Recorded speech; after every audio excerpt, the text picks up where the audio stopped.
Nemiri so izbruhnili nekaj ur potem, ko je v Pionirskem parku pred mestno skupščino Beograda začela gladovno stavkati Dijana Hrka, mati ene izmed žrtev novosadske nesreče.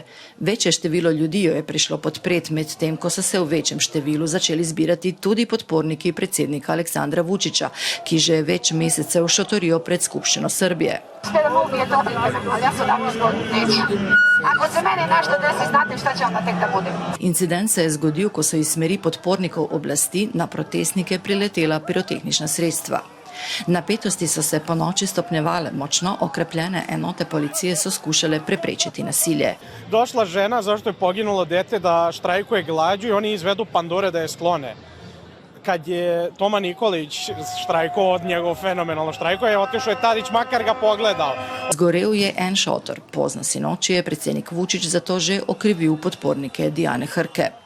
Policija je pridržala 37 ljudi, med njimi znanega košarkarja Vladimirja Štimca, sicer aktivista. Študenti v blokadi so pozivali državljane k mirnemu protestu.